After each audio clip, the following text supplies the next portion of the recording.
दोस्तों, हिंदी में मेरी क्षमता तो बहुत कम है, लेकिन विषय पर काफी दिलचस्पी थी, इसलिए मैंने सोचा कि इस लेक्चर का अध्यक्षता करूं। आपने शायद ये नोट पढ़ा होगा, एक तरह से बहुत एक दिलचस्पी विषय हमारे सामने आज प्रोफेसर अपूर्वानंद जी हमारे सामने रखेंगे कि हिंदी भाषा में ऐसी क्षमता नहीं है कि हम एक तरह से दार्शनिक रूप चिंतन को दे दें। बहुत बड़ा प्रश्न है। मैं पहली बार इनसे मेरी मुलाकात हुई है। मैं इनको आमंत्रित करूंगा कि वो अपनी राय हमारे सामने रखें। लगभग 40 से 45 मिनट तक उनका प्रेजेंटेशन होगा, उसके बाद डिस्कशन। बहुत बहुत शुक्रिया प्रोफेसर रॉडजी। मित्रों और साथियों, कुछ महीने पहले जब मुझे यह प्रस्ताव दिया गया कि इस श्रृंखला में मैं अपनी बात रख सकता हूं और मुझसे विषय पूछा गया, तो एक दुविधा थी। दुविधा यह थी कि मैं साहित्य का छात्र हूं और एक ऐसी जगह मुझे बातचीत करनी है जहां साहित्य के अलावा अन्य विद्याओं और अन्य अनुशासनों के मित्र भी होंगे, और लोग यह हुआ कि कोई एक ऐसा विषय चुना जाए जिसमें शायद औरों की भी दिलचस्पी हो सके, जो विशुद्ध साहित्य का विषय ना हो। इस मसले पर पिछले 1 साल, बल्कि उसके पहले से विशेषकर CSDS में चर्चा होती रही थी कि हिंदी में अपनी कोई चिंतन परंपरा है या नहीं, और दूसरे के जब हम चिंतन परंपरा की बात करते हैं तो क्या चिंतन परंपरा को हम समाज विज्ञानों के अनुशासनों की भाषा से अनिवार्यतः जोड़कर देखते हैं। आपने देखा होगा कि CSDS ने एक शोध पत्रिका का प्रकाशन आरंभ किया है, और उसके पहले अंक में आपने साहित्य की ओर झुकाव उसका महसूस किया होगा। इसलिए संभवतः अगर उसके पहले अंक से जो ठीक समाज विज्ञान के विषयों को हिंदी में देखना चाहते थे, उनको अगर कुछ निराशा हुई हो तो आश्चर्य की बात नहीं, क्योंकि उसका झुकाव साहित्य की ओर है। अगर आप उसका मुखपृष्ठ देखेंगे तो वह मुखपृष्ठ ही यह बताता है कि हिंदी और साहित्य, इन दोनों को आप अलग करके नहीं देख सकते। तो विषय तो मैंने ले लिया और उसके बाद इस पर सोचना शुरू किया और अपने कई मित्रों से बात की कि आप कब कहते हैं कि किसी भाषा में एक चिंतन परंपरा बन गई है या बन रही है, और कब आप उसे एक दृढ़ चिंतन परंपरा के रूप में देखने लगेंगे। और इसके अलग अलग उत्तर थे। मसलन एक उत्तर यह है जो मेरे दार्शनिक मित्र प्रोफेसर निर्मलांशु मुखर्जी ने मुझे दिया कि चिंतन की क्षमता चूंकि सारे समाजों में होती है, वे मौखिक हों, यानी मौखिक माध्यम से अपने आप को व्यक्त करते हों या लिखित माध्यम से व्यक्त करते हों, तो यह आप नहीं कह सकते कि चिंतन परंपरा एक समाज में है या एक भाषाई व्यवस्था में है और दूसरी भाषाई व्यवस्था में नहीं है, बल्कि जिसे हम पहचानते हैं, अगर ऐसी भाषाई व्यवस्था किसी समाज के पास नहीं हो तो भी उसके पास एक दृढ़ चिंतन परंपरा है। प्रश्न यह है कि हम उसे समझ पा रहे हैं या नहीं, उसका बोध हमें है या नहीं। दूसरे जो अभी मेरे सौभाग्य से इस कक्ष में मौजूद हैं प्रोफेसर कृष्ण कुमार, उनसे मेरी बातचीत हो रही थी, और यह एक ऊहापोह के जो साहित्य में चलता है उसे आप साहित्य में, साहित्य के भीतर, साहित्य की भाषा में जो चिंतन होता है उसे आप वह दर्जा देंगे कि नहीं जो दर्शन का चिंतन है, या जो समाजशास्त्र का चिंतन है, या जो नृतत्व शास्त्र का चिंतन है, उसे वह दर्जा देंगे, या साहित्य के चिंतन को हमेशा एक दोयम दर्जा दिया जाएगा। यानी एक हिस्सा तो वह है जो ज्ञानात्मक है और एक हिस्सा वह है जो भावात्मक है, और साहित्य क्या दूसरे हिस्से में आता है, और साहित्य का चिंतन क्या दूसरे हिस्से को समझने की कोशिश करता है। और उन्होंने एक दिलचस्प बात कही कि दरअसल हम जब चिंतन परंपराओं की बात करते हैं तो ये भूल जाते हैं कि यूरोप में भी कुछ ही देशों में आप इस प्रकार के चिंतन परंपराओं की चर्चा कर सकते हैं, फ्रांस में, जर्मनी में, ब्रिटेन में। दूसरी भाषाओं में अगर आप आएंगे तो चिंतन प्रायः साहित्य के माध्यम से होता हुआ दिखलाई पड़ता है। बहरहाल इस पूरी उलझन को मैं आपके सामने इसलिए रख रहा हूं कि हिंदी में चिंतन परंपरा पर बात करते समय इससे होकर गुजरना ही पड़ता है, इससे बचाव किसी भी तरह संभव नहीं है। इसकी चर्चा मैं आगे भी करूंगा अपने वक्तव्य में, लेकिन इसको मैं अपने वक्तव्य के शुरू में आपके सामने रख देना चाहता था। दूसरा यह कि जिस हिंदी में हम अभी बातचीत कर रहे हैं, जिसके पहले यह लगाना जरूरी है कि यह खड़ी बोली हिंदी है। इस हिंदी का इतिहास बहुत पुराना नहीं है। भारतेंदु ने बिल्कुल स्पष्टता के साथ इसको चिन्हित कर दिया था। 1873 ईस्वी हिंदी नए चाल में थी, और उसके बाद आचार्य रामचंद्र शुक्ल, जो हिंदी साहित्य के प्रथम इतिहासकार, उसे व्यवस्था देने वाले प्रथम इतिहासकार कहे जाएंगे, उन्होंने इस काल को, आधुनिक काल को गद्य काल के नाम से पुकारा कि यह गद्य काल है। यानी गद्य इसकी एक विशेषता है काल की, जो इसे अन्य कालों से अलग करती है। इन दो चीजों को सामने रखने की जरूरत होगी। मैं सिर्फ इन दो चीजों को चिन्हित कर दे रहा हूं ताकि आपके ध्यान में ये रहें। अभी जो मैं वक्तव्य देने जा रहा हूं वह जो सार बांटा गया था उससे भिन्न है, क्योंकि मैंने यह उपयोगी अपने लिए समझा इस पर काम करते हुए कि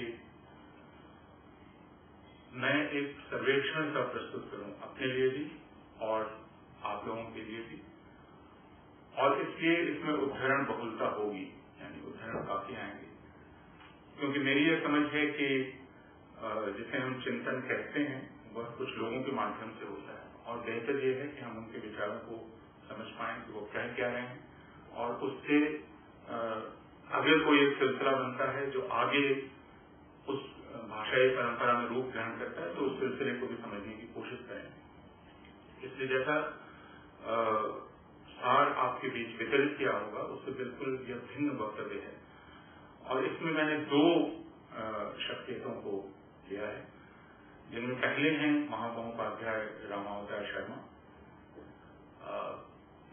बिहार के रहने वाले, 1877 में जिनका जन्म हुआ और 1929 में उनकी मृत्यु हुई, और उनका मूल विषय दर्शन था, लेकिन बिहार राष्ट्र भाषा परिषद से उनकी जो कृतियां प्रकाशित हैं उनको देखकर फिर एक दिलचस्प चीज सामने आती है कि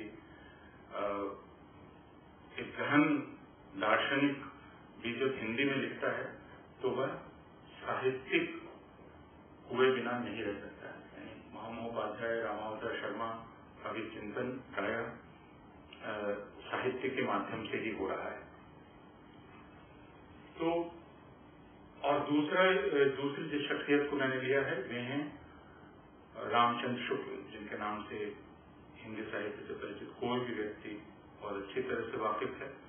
रामचंद्र शुक्ल, जिनके बारे में कहा जाता है कि उन्होंने हिंदी साहित्य के इतिहास को पहली बार व्यवस्थित रूप दिया, और दूसरे की हिंदी साहित्य पर या साहित्य मात्र पर कैसे बातचीत की जाए इसके लिए भी भाषा उन्होंने उपलब्ध कराई। इस परिचय में या इस वक्तव्य में मैं इन दो व्यक्तित्वों के माध्यम से अपनी बात कहने की कोशिश कर रहा हूं, और आपसे निवेदन करूंगा कि इसकी सीमा को आप ध्यान में रखेंगे। रूसी बौद्धिक इतिहास नामक निबंध की शुरुआत इज़ाया बर्लिन ने बुनियादी प्रश्न से की है, बौद्धिक इतिहास क्या है? उनका कहना है कि इस पद में वह स्पष्टता नहीं है जो राजनीतिक इतिहास, आर्थिक इतिहास या सामाजिक इतिहास जैसे पदों में है। बौद्धिक इतिहास या बौद्धिक परंपरा पद की व्याप्ति अपने आप में कठिनाई उत्पन्न करती है। क्या इससे तात्पर्य विचारों के इतिहास से है? फिर वे किस प्रकार के विचार हैं और वे कौन लोग हैं जिन्होंने उन्हें जन्म दिया है? बर्लिन के अनुसार मुश्किल स्पष्ट परिभाषा की है, क्योंकि गणितीय, दार्शनिक, वैज्ञानिक, सौंदर्य शास्त्रीय या काव्य शास्त्रीय, तकनीकी और आर्थिक विचार क्रमशः अपने अपने अनुशासनों की परंपरा में मजबूती से गड़े हुए हैं, लेकिन हम इन सब का जोड़ करके किसी सामान्य बौद्धिक इतिहास का निर्माण संभव कर सकेंगे, ऐसा कहने में कुछ परेशानी है। इज़ाया बर्लिन इस समस्या का समाधान करने की जगह यह प्रस्तावित करते हैं कि अधिक मुनासिब यह जानना होगा कि एक विशेष ऐतिहासिक काल में कौन से विचार या कौन से नजरिए प्रचलित थे और समाज के इतिहास में किसी एक या दूसरे प्रकार के विचार का प्रभाव किस प्रकार का था। फिर वे यह सवाल भी करते हैं कि बौद्धिक इतिहास का अंग बनने की वास्तविक योग्यता किन विचारों में होगी या किन के विचारों में होगी। क्या ये वे होंगे जिन्होंने मौलिक विचार प्रस्तुत किए हैं, मसलन लोकतंत्र का विचार या मानवाधिकार का विचार या वैयक्तिक वस्तुनिष्ठता का विचार या प्रगति जैसा विचार? इनमें से प्रत्येक अस्पष्ट रूप में संभव है प्रत्येक देश काल में मौजूद रहा हो, लेकिन निश्चय पूर्वक कहा जा सकता है कि विशेष स्पष्टता के साथ प्रगति का विचार या मानवाधिकार का विचार पाश्चात्य विचार परंपरा या चिंतन परंपरा के भीतर ही उभरा है। क्योंकि हमारे यहाँ यह परंपरा है कि हम वेदों में भी मानवाधिकार को खोज सकते हैं, तो अस्पष्ट रूप से बर्लिन का कहना है कि आपको हर जगह इस प्रकार के विचार मिल सकते हैं और इनसे कुछ सूत्र भी मिल सकते हैं। आज की हमारी चर्चा का विषय बौद्धिक इतिहास या विचारों का इतिहास नहीं है। हमारे लिए विचारणीय विषय हिंदी की चिंतन परंपरा है। फिर भी मुझे अपने इस काम के लिए इज़ाया बर्लिन की ऊहापोह कुछ काम की जान पड़ी। हमारे विषय में समस्या तीनों शब्दों के साथ है। हिंदी का दावा 10वीं 11वीं सदी तक जाता है और वह प्राकृत अपभ्रंश से लेकर मैथिली, भोजपुरी, अवधी, ब्रज आदि तक को अपने भीतर समाहित कर लेना चाहती है। दूसरी ओर हम जानते हैं कि हिंदी के दावे के अपने ऐतिहासिक कारण हैं और राजनीतिक भी। अगर हम उपर्युक्त समस्त भाषा परंपराओं को हिंदी परंपरा में रख लें तो यह एक प्रकार का अनैतिहासिक रवैया ही होगा। इस वजह से आज के हमारे विचार विमर्श के लिए खड़ी बोली हिंदी ही प्रासंगिक है, यानी हिंदी का वह रूप जो 19वीं शताब्दी के अंतिम दशकों में गढ़ा गया, जिसके लिए भारतेंदु हरिश्चंद्र ने लिखा हिंदी नए चाल में ढली 1873 ईस्वी। यह निश्चित तारीख भी बहुत दिलचस्प है। बहरहाल हिंदी की चिंतन परंपरा पर कोई भी बातचीत इस प्रश्न से टकराए बिना आगे नहीं बढ़ सकती कि क्यों आज भी हिंदी में समाज विज्ञान, दर्शन, मनोविज्ञान, विज्ञान आदि पर लेखन मौजूद नहीं है। इस प्रश्न पर विचार करते समय इस बात की ओर ध्यान जाता है कि हिंदी क्षेत्र के विचारकों के लिए अंग्रेजी में लिखना अत्यंत ही स्वाभाविक है। ऐसा करने वालों पर मातृभाषा की उपेक्षा, औपनिवेशिक मानसिकता से ग्रस्त होने, सामान्य जन से कटे होने आदि का आरोप लगाया जाता रहा है। इस समस्या पर जब मैंने संस्कृत के आचार्य, सौभाग्य से वो भी मौजूद हैं, राघव लक्ष्मण त्रिपाठी जी से चर्चा करते हुए जानना चाहा कि भारतवर्ष में भावाभिव्यक्ति और ज्ञान के अभ्यास की भाषाओं में क्या हम ये कह सकते हैं कि हमेशा से एक अंतर रहा है, तो वे कुछ सहमत होते जान पड़े। खड़ी बोली हिंदी पूर्व की भाषाओं में, विशेषकर उत्तर भारत में, भाषा, व्याकरण, दर्शन, ज्योतिष, शासन या राज्य अथवा अन्य विषयों पर चिंतन और लेखन की परंपरा नहीं के बराबर मिलती है, जबकि उनका मौखिक और लिखित काव्य साहित्य अत्यंत समृद्ध है। जैसे अभी उपयुक्त विषयों पर विचार के लिए अंग्रेजी पहला और स्वाभाविक माध्यम है, वैसे ही पहले यह काम संस्कृत किया करती थी। भाषा चिंतन, ज्योतिष, विज्ञान आदि विषयों पर संस्कृत में चिंतन की परंपरा दृढ़ रही है। जैसे यूरोप में लैटिन में, वैसे ही भारतवर्ष में आचार्य हजारी प्रसाद द्विवेदी के शब्दों में संस्कृत में शास्त्रार्थ करने और लिखने बोलने की क्षमता को ही पांडित्य और ज्ञान का वास्तविक रूप माना जाता था। यह इतना वास्तविक, इतना स्वाभाविक था कि गौतम बुद्ध द्वारा जन भाषा में धर्म विचार करने के आग्रह के बावजूद उनके अनेक शिष्यों ने संस्कृत में ही चिंतन किया और जैन परंपरा में भी विचार संस्कृत में प्रचुर हुआ। राधावल्लभ त्रिपाठी के मतानुसार पाणिनि ने संस्कृत में संक्षिप्ति और निश्चितता का जो कठोर ढांचा खड़ा किया और सटीक ढांचा खड़ा किया, हजारी प्रसाद द्विवेदी इसे इस रूप में कहते हैं कि संस्कृत बड़ी चुस्त दुरुस्त भाषा है, व्याकरण के नियमों से संस्कृत की गई है, प्रत्येक शब्द का रूप नियत है। इस निश्चितता और पारिभाषिकता के कठोर ढांचे के कारण संभवतः विचार करने का पूरा तरीका भी निर्धारित होने लगा। विचार इसके बाहर संभव नहीं माने गए। संस्कृत के ज्ञानकोश तक समाज की व्यापक बुद्धि के अल्पांश की पहुंच होने के कारण और बहुलांश को अनेक कारणों से इससे अलग रखने की वजह से भी एक प्रकार का विचार संकोच इसके अंदर पैदा हुआ। संस्कृत में काव्य के साथ अन्य ग्रंथों का प्रणयन तो हुआ, पर उत्तर भारत की अन्य भाषाओं में इसके प्रमाण क्षीण दिखाई पड़ते हैं। इस समस्या पर बहुत विचार नहीं हुआ है कि संस्कृत को छोड़कर अभी जिसे हम हिंदी क्षेत्र कहते हैं उसमें गति की परंपरा के प्रमाण भी नहीं के बराबर क्यों है। दूसरे, उन भाषाओं में शिक्षा की परंपरा भी बहुत क्षीण है। शिक्षा पारंपरिक रूप से संस्कृत में ही संभव थी। एक अन्य समस्या चुनौती अनिवार्य द्विभाषिकता के रूप में भी देखी जा सकती है। नए चाल की हिंदी के बाद भी घर और आपस की व्यवहार की भाषा और औपचारिक क्रियाकलाप हुए विचार विमर्श की भाषा में अंतर बना रहा। भारतीय समाज में अनिवार्य बहुभाषिकता की स्थिति चिंतन और विचार के लिए समृद्ध स्रोत या साधन हो सकती थी, लेकिन शिक्षा के दायरे में इन भाषाओं के प्रवेश न हो पाने के कारण इस पूरे समाज में एक प्रकार के विचार संकोच की कल्पना की जा सकती है। ब्रज, अवधि, मैथिली आदि की समृद्ध काव्य परंपरा एक ओर और संस्कृत का पांडित्य शास्त्रीय वाङ्मय दूसरी ओर। गद्य का विकास और भाषा का सार्वदेशिक ढांचा चिंतन के लिए इन दोनों का मेल आवश्यक है। यह उर्दू के बिना संभव न था। हम हिंदी उर्दू के द्वंद्वात्मक संबंध की बात नहीं करने जा रहे। यह मकसद मात्र यह बतलाना है कि हिंदी के पंडितों को उर्दू के साथ हिंदी के रिश्ते को लेकर पहले हिचकिचाहट हुई थी, जो बाद में जड़ पकड़ने लगी। हजारी प्रसाद द्विवेदी ने इस प्रसंग में पंडित चंद्रधर शर्मा गुलेरी को उद्धृत किया है। एक समय मैंने हिंदी के एक वैयाकरण मित्र से कहा था कि खड़ी बोली उर्दू पर से बनाई गई है, अर्थात हिंदी मुसलमानी भाषा है। यह हंसी में कहा था, परंतु मेरे मित्र को बुरा लगा। मेरे कहने का तात्पर्य यह था कि हिंदुओं की रची हुई पुरानी कविता जो मिलती है वो ब्रजभाषा पूर्वी बांसवाड़ी, अवधी, राजस्थानी, गुजराती आदि में मिलती है, अर्थात पड़ी बोली में पाई जाती है। हिंदू तो अपने अपने घरों की प्रादेशिक और प्रांतीय बोलियों में रंगे थे। उनकी परंपरागत मधुरता उन्हें प्रिय थी। विदेशी मुसलमानों ने आगरे, हिंदी, सहारनपुर, मेरठ की बड़ी भाषा को खड़ी बनाकर अपने लश्कर और समाज के लिए उपयोगी बनाया। उनकी भाषा सर्वसाधारण या राष्ट्रभाषा हो चली। उदाहरण समाप्त। गुलेरी जी हिंदी की इस सार्वजनिकता की ओर ध्यान दिलाते हैं। ब्रज की व्याप्ति के बावजूद बंगाल में भी ब्रज बोली का साहित्य मिलता ही है, लेकिन संस्कृत की व्याप्ति को अगर किसी ने पहली बार उससे बराबरी करने की कोशिश की तो वह खड़ी बोली हिंदी थी।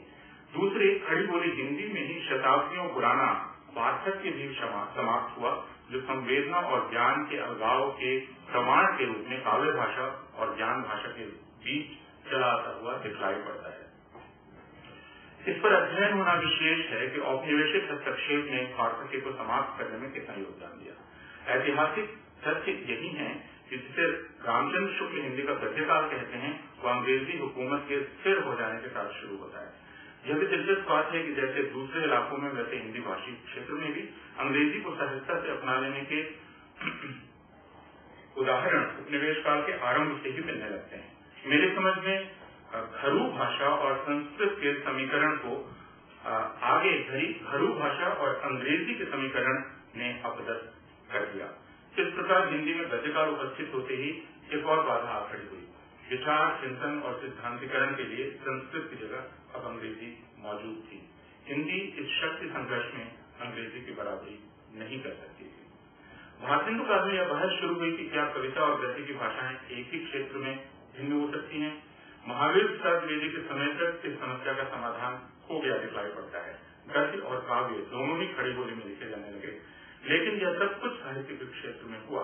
दर्शन, समाज चिंतन और अन्य शास्त्रीय चिंतन की परंपरा हिंदी में पेशेवर ढंग से जड़ नहीं जमा पाई। उसके लिए अंग्रेजी सहज उपलब्ध थी। अपनी घरू भाषा से भिन्न संस्कृत अर्जन के अभ्यास के कारण हिंदी क्षेत्र के विचारशील वर्ग ने अंग्रेजी का वैसा ही अभ्यास किया। इस कारण हिंदी के लिखित वाङ्मय में उपयुक्त विधाएं प्राय अनुपस्थित रही, समस्या का समाधान नहीं किया जा सका।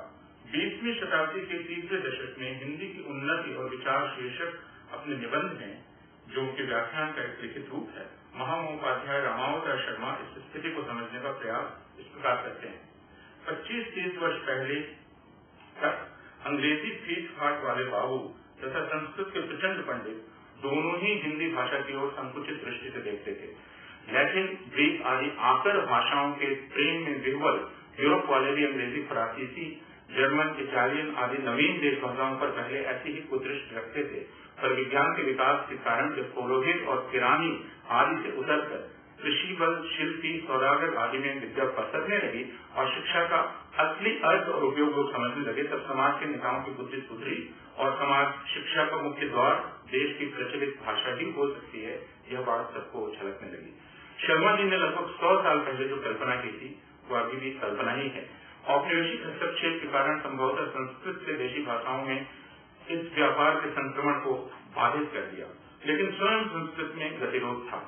हजारी प्रसाद द्विवेदी के कारण मौलिक और नवीन उद्भावनाओं के स्थान पर संस्कृत में टीका और भाष्य युग आरंभ हो गया, जो बहुत लंबा चला। संस्कृत ने खुद को राजा त्रिपाठी जी के अनुसार समय समय पर खोल में बंद किया ताकि वह सुरक्षित कर सके। महामहोपाध्याय रामावतार शर्मा इस न्यूनता का एक दूसरा दिलचस्प कारण बताते हैं। आप अपने साहित्य को भारतीय अन्य भाषाओं के साहित्य से तथा वैदेशिक साहित्य से मिलाकर देखें एवं स्वतंत्र विचार भी करें कि आपके साहित्य में किन बातों की पूर्ति अभी नहीं हुई है। यह वो संस्कृत वालों को कह रहे हैं। संस्कृत साहित्य का एक विशेष धर्म यह है कि प्राय सारा जगत इसका ऋणी है, पर यह अभी तक किसी देश के साहित्य का ऋणी नहीं है। यह शर्मा जी का उदाहरण है। यह गुण बढ़ते बढ़ते आज दोष को प्राप्त हो रहा है और संस्कृत में बाहरी साहित्य से सहायता न लेने से इस समय नए नए ग्रंथ नहीं बन रहे हैं। उदाहरण समाप्त। संस्कृत में नए ग्रंथों के न बनने का कारण उसकी अंतर्मुखता है, ऐसा महामहोपाध्याय शर्मा समझते थे। नया चिंतन बिना बहुमुख हुए संभव नहीं है। जहाँ तक ज्ञान विज्ञान का प्रश्न है, अंग्रेजी हस्तक्षेप को शत्रुतापूर्ण ढंग से न देखकर ऐसे अवसर के रूप में देखा गया जो जड़ता तोड़ सकता था। उसने नए प्रकार के शिक्षा केंद्र स्थापित किए। शर्मा जी के अनुसार राजकीय प्रयासों के समानांतर स्वैच्छिक प्रयास किए जाने चाहिए थे और बड़ी संख्या में धर्मनिरपेक्ष शिक्षा मंडल खोले जाने चाहिए।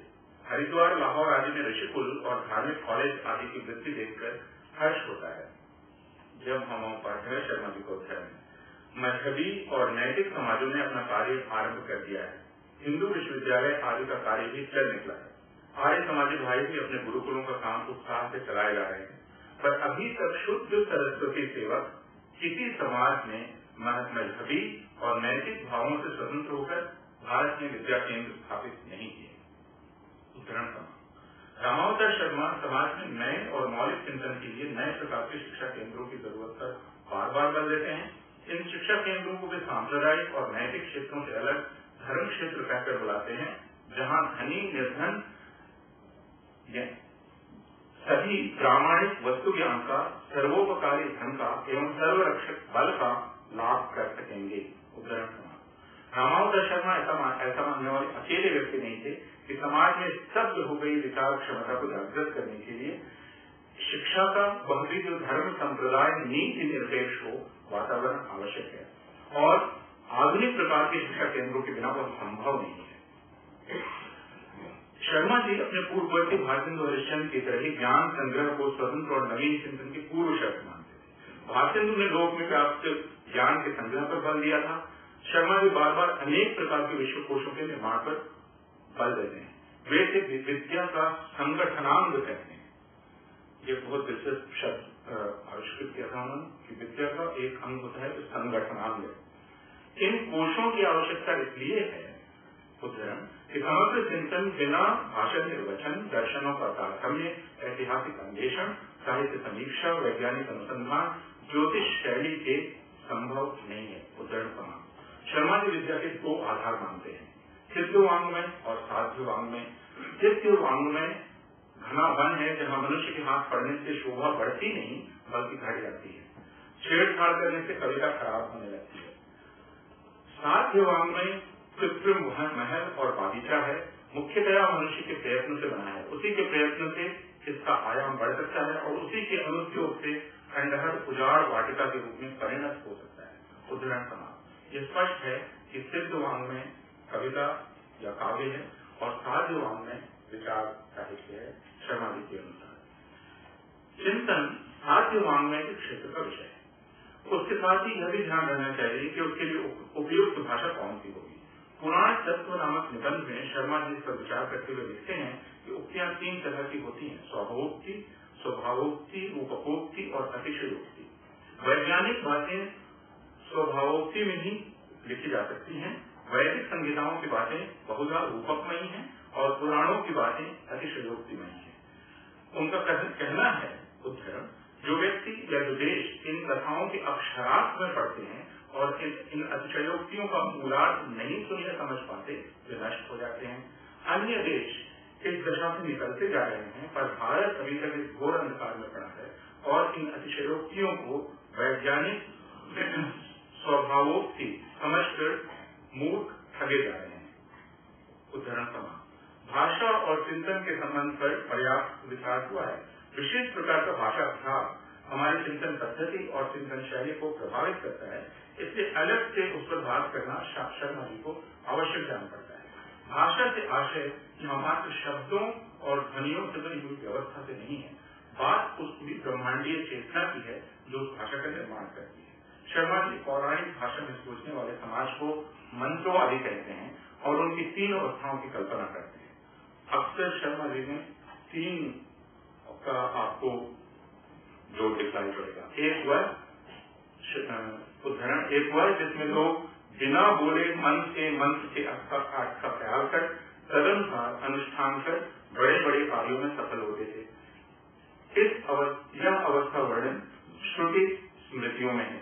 दूसरी अवस्था है जब लोग लकड़ी रगड़ते और अरण्यो निहतो जात वेदा कहते जाते थे, जैसे श्रमजीवी को रोलर खींचते और हइयो हइयो चिल्लाते जाते हैं। इसके बाद एक तीसरी अवस्था और भी अद्भुत आई, जिसमें लोग ये समझने लगे कि कार्य की या उसके साधारण साधनों की कोई जरूरत नहीं, केवल मन की कल्पना से या हाम होम कलकत्ते वाली कमच्चे वाली धर्मार्थ चीर फाड़ आदि कहने से जो चाहे मिल सकता है। उदाहरण समाप्त। हजारी प्रसाद द्विवेदी के अनुसार परंपरा की आलोचना का अधिकार सिर्फ उसी को है जो उसमें पगा हुआ हो। परंपरा जो कि पुराण सम्मत थी शर्मा जी के लिए, जिनकी उपाधि महामहोपाध्याय की थी, एक चुनौती थी। उस परंपरा को ढाहे बिना और उसके द्वारा गढ़ी गई भाषा की आदत को ध्वस्त किए बिना नए ढंग से सोचना संभव नहीं था। शर्मा जी देशों और मनुष्य जातियों को भी 2 प्रकार की गतियों के खांचों में बांटते हैं: वास्तविक विकास और आलंकारिक विकास। वास्तविक विकास वाले पहले पैर या घोड़ा गाड़ी आदि पर, इसके बाद रेल मुआकश आदि पर और अंत को वैद्युत वायुयान आदि पर चलते हुए संसार को मुट्ठी में करते हैं। पर आलंकारिक संक्षेप वालों का चरित्र बड़ा विलक्षण होता है। देखिए, श्री रामचंद्र जी को बहुत बखेड़ा करना पड़ा। अयोध्या से गंगा तट तक सपत्नी सुमंत्र के मत पर यात्रा की, पर गंगा में द्वारा न चल सका। फिर लंका से लौटती बार आकाश मार्ग से आने में महाराज रामचंद्र जी को कुबेर के वायुयान पुष्पक की शरण लेनी पड़ी। यह बखेड़ा हमारे महाकवि कालिदास को सहज नहीं हुआ, सही नहीं हुआ। वशिष्ठ जी के मंत्र के खिताब से दिलीप की अकेली घोड़ा गाड़ी पहाड़ समुद्र आकाश में उड़ जाती, ऐसा ख्याल इनके मन में आ गया।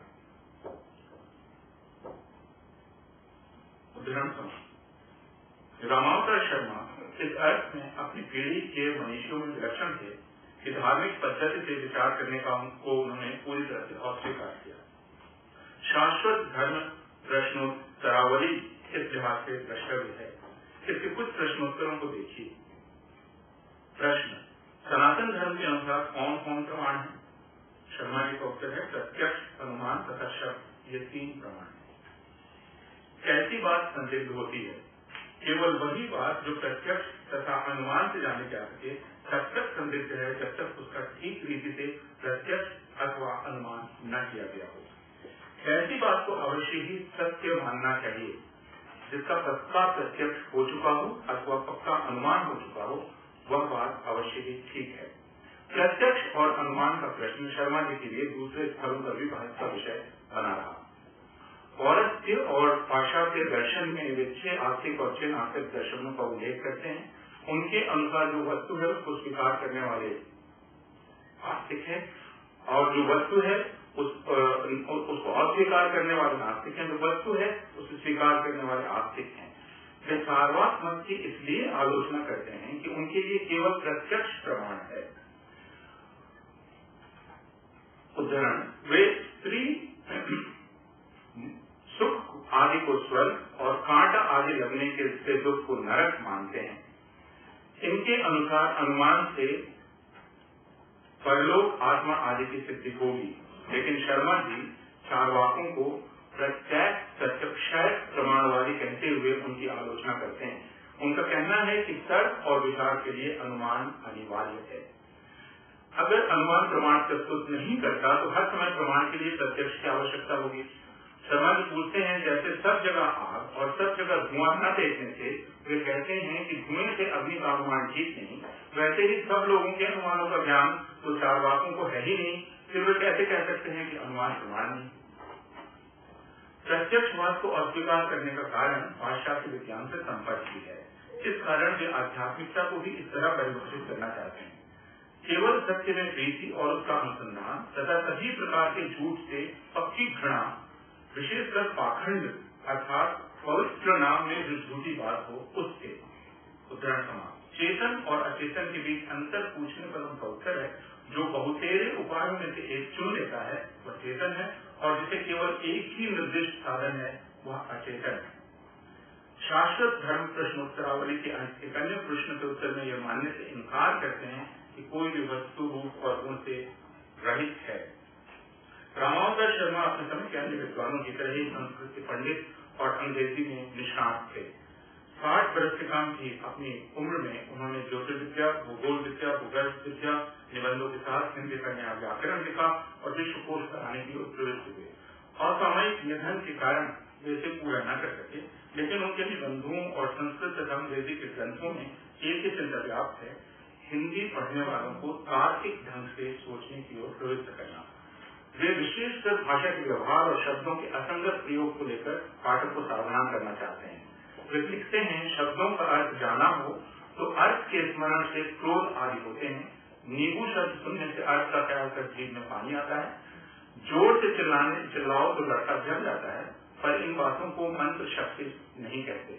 मंत्र की तो वह तीसरी ही शक्ति है जिससे यहाँ ध्यान रखो और दिल्ली में कोई बेहोश होकर गिरे।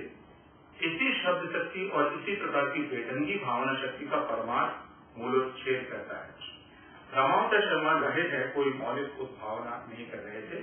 वे जो कर रहे हैं वह अपनी परंपरा की कठोर समीक्षा है। भारत काल से स्वभाषा या निज भाषा की खोज का जो उपक्रम आरंभ हुआ उसे अपनी पहचान की खोज भी कहा जा सकता है। आधुनिक हिंदी इसी खोज का एक परिणाम है।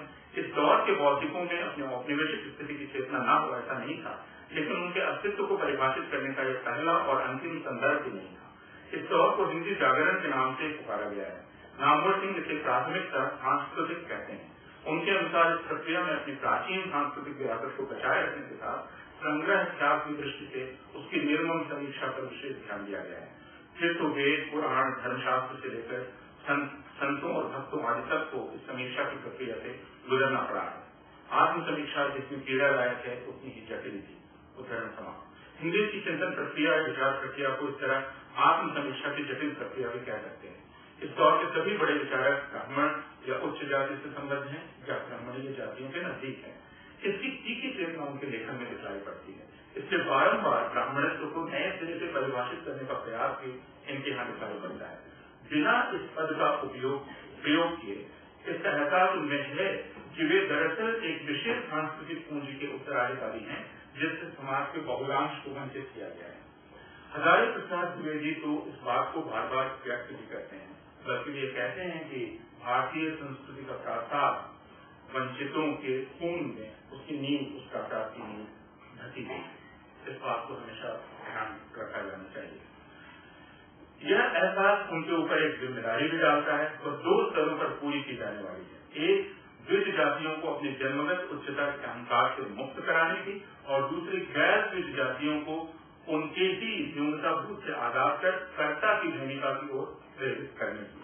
आश्चर्य की बात नहीं कि उन उत्कृष्ट प्रतिभाओं का जीवन अनेक बार प्रचारकों सा मालूम पड़ता है, यानी स्वतंत्र चिंतक या मौलिक चिंतक ऐसा नहीं। भाषा जैसे रामावतार शर्मा के लिए ही, वैसे इस दौर के सभी चिंतकों के लिए बड़ी समस्या है, चुनौती। वे अच्छा खासा समय हिंदी को परिभाषित करने, उसकी संभावनाओं की व्याख्या करने में लगाते हैं। यूरोप में लैटिन की शास्त्रीयता से लोहा लेते हुए जन भाषाओं के विकास और महाविज्ञान, दर्शन, समाज चिंतन, साहित्य शास्त्र आदि में नवीन भावनाओं या आविष्कारों के बीच इन्हें एक सीधा रिश्ता दिखाई पड़ता है। खड़ी बोली हिंदी को लेकर इन्हें उत्साह दिखाई पड़ता है। इन्हें आशा है कि यह संस्कृत की परंपरा का वहन कर सकेगी और बाहर की ओर भी खुली आंखों देख सकेगी। ध्यातव्य है कि हिंदी क्षेत्र के विचारकों या चिंतकों की पृष्ठभूमि प्राय साहित्य की ही है। यह भी कहा जा सकता है कि साहित्य के अलावा अन्य विद्याओं के ये शौकिया अभ्यासी हैं, यानी एमेच्योर थिंकर्स हैं। महामहोपाध्याय रामावतार शर्मा को छोड़ दें, जो दर्शन के विद्वान थे, तो शेष सभी साहित्य के क्षेत्र के हैं। ये सामाजिक दायित्व की भावना से प्रेरित होकर साहित्येतर क्षेत्रों में प्रवेश करते हैं। महावीर प्रसाद द्विवेदी का संपत्ति शास्त्र इसका उदाहरण है, लेकिन यह भी सच है कि इन क्षेत्रों में इनका अभ्यास इतना दीर्घ और गहन नहीं कि किसी एक प्रश्न पर वे अधिक समय दे सकें, क्योंकि काम बहुत बड़ा है और इन्हें अनेक विषयों पर लिखना है। यह तो कहा ही जा सकता है कि हिंदी साहित्य अत्यंत वीरतापूर्ण और महत्वाकांक्षी ज्ञान परियोजना में उद्यत होता है, पर कोई एक विचार ठिकाने से जमकर उस पर वाद विवाद करने वाले संवर्ती पर्याप्त संख्या में हों, जिससे वह उस द्वंद से निकलकर स्थिर रूप ले सके, ऐसा नहीं है। यानी अगर कोई ग्रंथ लिखा गया तो उस पर विचार करने वाले पर्याप्त संख्या में हैं, जो फिर एक उत्तर दे रहे हैं और फिर वो बात आगे बढ़ रही है, ऐसा बहुत कम दिखाई पड़ता है। हिंदी की चिंतन प्रक्रिया या परंपरा को समझने के लिए 19वीं सदी के अंत और 20वीं सदी के आरंभ में धर्म को लेकर चल रहे मंथन या पुनर्विचार के संदर्भ को याद रखना उचित है। यह भी कि हिंदी एक बहुभाषी परिवेश में पल बढ़ रही थी। बंगाल से उसका बहुत सीधा संबंध था। हिंदी के उपयोग को लेकर अलग अलग मत थे। हिंदी पर गहरा प्रभाव बंगला में हो रहे विचार विमर्श का दिखाई पड़ता है। विवेकानंद का असर हिंदी लेखकों पर बात कर दिखाई पड़ता है।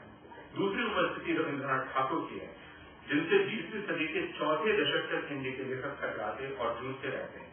यह ठीक है, जैसा रामविलास शर्मा और बाद में पुरुषोत्तम नामवर सिंह का मानना है कि 1857 के बाद जागरण के संदर्भ में हिंदी लेखन या विचार को देखा जाना चाहिए।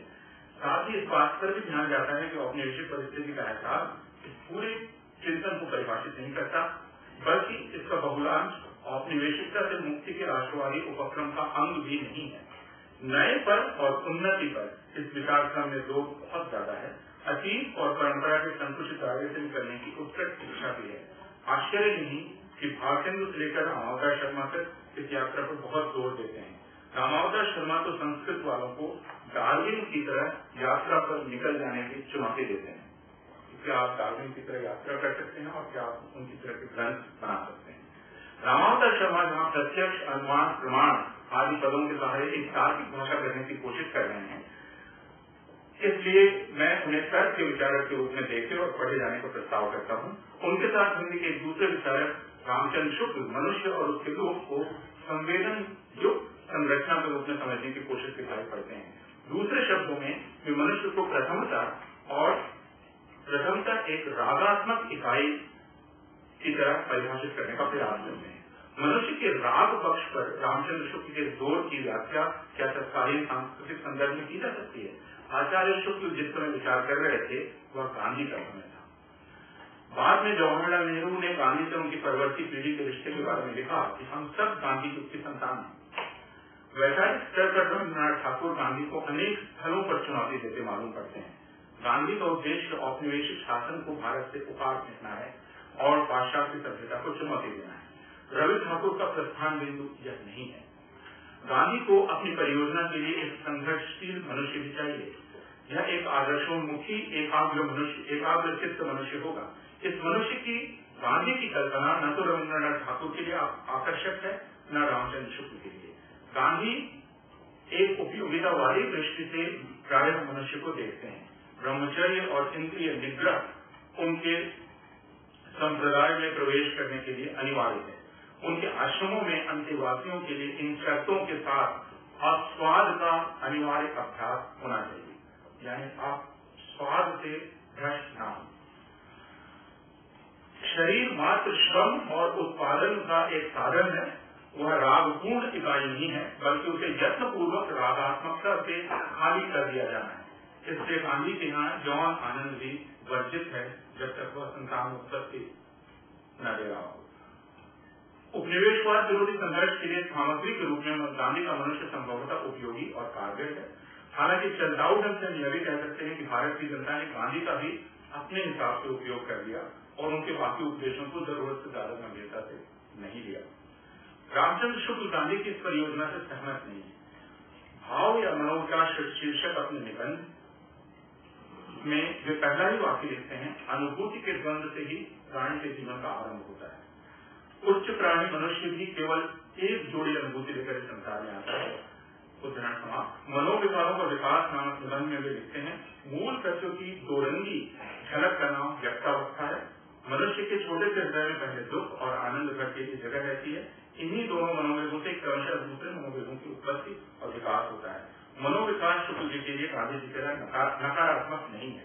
अपने निबंध कविता क्या है में वे लिखते हैं, उदाहरण, कार्य प्रवृत्ति के लिए मन में वेद का आना आवश्यक है। उदाहरण समाप्त। भाव या मनोविकार में उनका कहना है, समस्त मानव जीवन के प्रवर्तक भाव या मनोविकार ही होते हैं। आगे, नाना विषयों के बोध का विधान होने पर उनसे संबंध रखने की इच्छा की अनेक रूपता के कारण अनुभूति के भिन्न भिन्न योग संगठित होते हैं, जो भाव या मनोविकार कहलाते हैं। सुख और दुख की मूल अनुभूति ही विषय वेद के अनुसार प्रेम, आस, उत्साह, आश्चर्य, क्रोध, भय, करुणा, घृणा इत्यादि मनोविकारों का जटिल रूप धारण करता है। शुक्ल जी के मनोविकारों संबंधी निबंधों पर अलग से विचार नहीं किया गया है और कृष्ण कुमार अक्सर कहते रहते हैं कि भारत के मनोविज्ञान विभाग क्यों नहीं शुक्ल जी के निबंधों पर अलग से ध्यान देते हैं। उत्साह, श्रद्धा, भक्ति, करुणा, लज्जा, ग्लानि, रोग, प्रीति, घृणा, ईर्ष्या, भय तथा क्रोध पर उन्होंने स्वतंत्र निबंध लिखे हैं। श्रद्धा भक्ति निबंध में वे कहते हैं, उदाहरण, प्रेम के लिए इतना ही बस है कि कोई मनुष्य हमें अच्छा लगे, पर श्रद्धा के लिए आवश्यक है कि मनुष्य किसी बात में बढ़ा हुआ होने के कारण हमारे सम्मान का पात्र हो। श्रद्धा का व्यापार स्थल विस्तृत है, प्रेम का एकांत। उदाहरण समाप्त। आगे दोनों में अंतर स्पष्ट करते हुए कहते हैं, प्रेमी प्रिय के संपूर्ण जीवन क्रम के सतत साक्षात्कार का अभिलाषी होता है। इसके उलट श्रद्धा में दृष्टि पहले कर्मों पर से होती हुई श्रद्धेय तक पहुंचती है और प्रीति में प्रिय पर से होती हुई उसके कर्मों पर जाती है। लेकिन श्रद्धा निबंध में ज्यादा दिलचस्प है श्रद्धा के प्रकारों पर विचार। श्रद्धा 3 प्रकार की कही जा सकती है, प्रतिभा संबंधिनी, शील संबंधिनी और साधन संपत्ति संबंधिनी। साधन संपत्ति को आचार्य शुक्ल हीन कोटि में रखते हैं और कविता पर विचार करते समय भी वे साधन को बहुत महत्व नहीं देते हैं। उनका कहना यह है कि जिसने बहुत ज्यादा अभ्यास किया है और छंदों में जो निष्णात है, वह यदि उसके पास यदि उच्च भाव नहीं है और वह सिर्फ छंदों के चमत्कार से आपकी वाहवाही ले रहा है, तो इससे आपके स्तर का भी पता चलता है और उसके स्तर का भी पता चलता है। इसलिए वे साधन संपत्ति को बहुत ज्यादा महत्व नहीं देते हैं। उनकी विचार योजना में मानव हृदय या हृदय शब्द की बहुतायत है। वे कौशल से उतना प्रभावित नहीं होते, इसलिए कारीगरी, चित्रकारी, संगीत आदि में नियम पालन के अभ्यास द्वारा प्राप्त इस साधन संपन्नता पर जो बहुत दिनों से ध्यान दिया जाने लगा, मानव हृदय पर इन मनोहारिणी कलाओं के प्रभाव का बहुत कम विचार होने लगा। इन विविध कलाओं के जितने अभ्यास गम्य और श्रमसाध्य अंग थे, वे हद से बाहर घसीटे गए और जितने सहृदयता से संबंध रखने वाले थे, उन पर ध्यान ही न रहा। सहृदयता को एक गंभीर विचार कोटि के रूप में प्रस्तुत करके आचार्य शुक्ल ज्ञान को एक अलग भूमि पर प्रतिष्ठित करने का प्रयास करते हैं। इसी कारण वे प्रत्येक मनुष्य को अलग अलग इकाई के रूप में देखने पर जोर देते हैं। संसार में मनुष्य मात्र की समान वृत्ति कभी नहीं हो सकती। वृत्तियों की भिन्नता के बीच से जो मार्ग निकलेगा वही लोक रक्षा का मार्ग होगा। करुणा मनोविकार संबंधी निबंधों में दूसरा महत्वपूर्ण निबंध है। आचार्य रामचंद्र शुक्ल अपने निबंधों में मुझे कई बार 1844 की आर्थिक और दार्शनिक पांडुलिपियों वाले कार्ल मार्क्स के समान धर्म मालूम पड़ते हैं। मार्क्स अपनी पांडुलिपियों में पूंजीवाद की आलोचना इस कारण करते हैं कि उसने मनुष्य की इंद्रिय जन्य क्षमताओं को कुंठित कर दिया है और उसकी मनुष्यता को खंडित कर दिया है। वो मात्र उपयोगिता पूर्ण रहने के कारण ही सार्थक है और अन्यथा नहीं। सामाजिक संबंध उपयोगिता के द्वारा निर्धारित होते हैं। किसी वस्तु से अपना बिना उस पर एकल अधिकार किए संभव नहीं। मार्क्स आनंद को उसकी पूर्णता में अनुभव करने में असमर्थ मनुष्य की इंद्रियों के सिद्धांतकार हैं। इसलिए एक जगह इन पांडुलिपियों में वे इंद्रियों को ही सिद्धांतकार की प्रतिष्ठा प्रदान करने की वकालत करते हैं। लोभ और प्रीति नामक निबंध में आचार्य शुक्ल कहते हैं कि लोभ का सबसे प्रशस्त रूप वह है जो रक्षा मात्र की इच्छा का प्रवर्तक होता है, जो मन में ही वासना उत्पन्न करता है कि कोई चीज बनी रहे, चाहे वह किसी उपयोग हमारे उपयोग में आए या न आए। इसकी तर्क संगत परिणति राष्ट्रवाद का अतिक्रमण करने में है। जिनकी आत्मा समस्त भेदभाव भूलकर अत्यंत उत्कर्ष पर पहुंची हुई होती है, वे संसार की रक्षा चाहते हैं, सारे संसार की रक्षा। जिस स्थिति में भूमंडल के समस्त प्राणी कीट पतंग से लेकर मनुष्य तक सुखपूर्वक रह सकते हैं, उसके अभिलाषी होते हैं, ऐसे लोग विरोध के भय होते हैं। शुक्ल जी दो हृदयों की अभिन्नता को अखिल जीवन की एकता के अनुभव पथ के द्वार के रूप में देखना चाहते हैं। मार्क्स मनुष्य के पुनर्वास की कल्पना करते हैं, restoration of man to man. उसे उपयोगी या आर्थिक इकाई मात्र के रूप में न देखकर सौंदर्य ग्राही और सौंदर्य सर्जक के रूप में देखने की वकालत करते हैं। लेकिन मनुष्य और प्रकृति के संबंध को लेकर मार्क्स के चिंतन में अभी उलझन है। दोनों के बीच संघर्ष की एक स्थिति की कल्पना है। मार्क्सीय ब्रह्मांडीय कल्पना में मनुष्य की केंद्रीय भूमिका है। रामचंद्र शुक्ल आश्चर्यजनक रूप से मनुष्य को प्रकृति के अंग के रूप में देखने का प्रस्ताव करते हैं। प्रकृति के प्रति उनका विशेष अनुराग रोमांटिकों सा नहीं है। वह किसी अभाव के कारण प्रकृति की ओर नहीं भागते। प्रकृति उनके लिए मनुष्योपयोगी मात्र नहीं है, वह स्वतंत्र सत्ता रखती है। कविता क्या है निबंध में वे लिखते हैं, जो केवल अपने विलास या शरीर सुख की सामग्री प्रकृति में खोजा करते हैं, उनमें उस रागात्मक तत्व की कमी है जो व्यक्त सत्ता मात्र के साथ एकता की अनुभूति में लीन करके हृदय के आभास व्यापकत्व का पता देती है। चेरी विल्सन मनुष्य को अन्य प्राणियों से विशिष्ट इस अर्थ में बताते हैं कि उसमें अपनी मर्त्यता का और सीमितता का बोध सबसे ज्यादा जागृत है। वह अधूरा है और निरंतर पूर्णता प्राप्त करना चाहता है, यह जानते हुए कि पूर्ण पूर्णता असंभव है। यह पूर्णता कैसे हासिल की जाएगी? इसका एक उपकरण आचार्य रामचंद्र शुक्ल के अनुसार भावना या कल्पना है। कविता क्या है शीर्षक निबंध में शुक्ल जी काव्यानुशीलन को भाव योग कहते हैं और उसे कर्म योग और ज्ञान योग के समकक्ष रखते हैं। जो वस्तु हमसे अलग है, हमसे दूर प्रतीत होती है, उसकी मूर्ति में लाकर सामिप्य का अनुभव करना ही उपासना है। इसका उद्देश्य क्या है? इसी को भावना कहते हैं, साहित्य वाले इसी को भावना कहते हैं और आजकल के लोग कल्पना। किसी वस्तु के प्रत्यक्ष ज्ञान या भावना से हमारी अपनी सत्ता के बोध का जितना ही अधिक तिरोभाव और हमारे मन की उस वस्तु के रूप में जितनी ही पूर्ण परिणति होगी, उतनी ही बढ़ी हुई हमारी सौंदर्य की अनुभूति रही जाएगी। इस निबंध में वे साहित्य की नैतिकता की परिभाषा इस प्रकार करते हैं, सुंदर और कुरूप काव्य में बस दो ही पक्ष हैं, भला बुरा, शुभ अशुभ, पाप पुण्य, मंगल अमंगल, उपयोगी अनुपयोगी, ये सब शब्द काव्य क्षेत्र के बाहर हैं। ये नीति धर्म व्यवहार अर्थशास्त्र आदि के शब्द हैं। शुद्ध काव्य क्षेत्र में न कोई बात भली कही जाती है, न बुरी, न शुभ न अशुभ, न उपयोगी न अनुपयोगी। शुक्ल जी के काफी बात एक दूसरे प्रसंग में मिलान सुंदर ने इस बात को यूं कहा कि साहित्य में नीति दर्शन धर्म इसका विमर्श नहीं होता। उपन्यास में यदि दर्शन आता है तो औपन्यासिक दर्शन के रूप में ही आ सकता है। शुक्ल जी के पूरे चिंतन के ढांचे को देखना बहुत दिलचस्प है और मैं उनकी रस मीमांसा को भी उनके सांस्कृतिक परिप्रेक्ष्य में रखकर देखना चाहता हूँ, जिसमें रस को हृदय की मुक्तावस्था के रूप में प्रस्तावित करना चाहते हैं। ये रस की एक अत्यंत आधुनिक और जैसा मैंने कहा कि गान भाषा है। गांधी युग, जिसमें गांधी का पूरा अभियान शुक्ल जी के अनुसार, और जैसा मैंने कहा कि उनके पहले रविन्द्रनाथ ठाकुर के अनुसार उसे खंडित कर रहा था, और इसलिए शुक्ल जी का पूरा वैचारिक अभियान या उनकी जो पूरी वैचारिक परियोजना है वह उन शब्दों या उन पदों का इस्तेमाल करती है जो रक्षित हैं, यानी वे मनुष्य को अंततः एक एस्थेटिक मनुष्य के रूप में, सौंदर्यग्राही या सौंदर्य सर्जक मनुष्य के रूप में प्रस्तावित करने का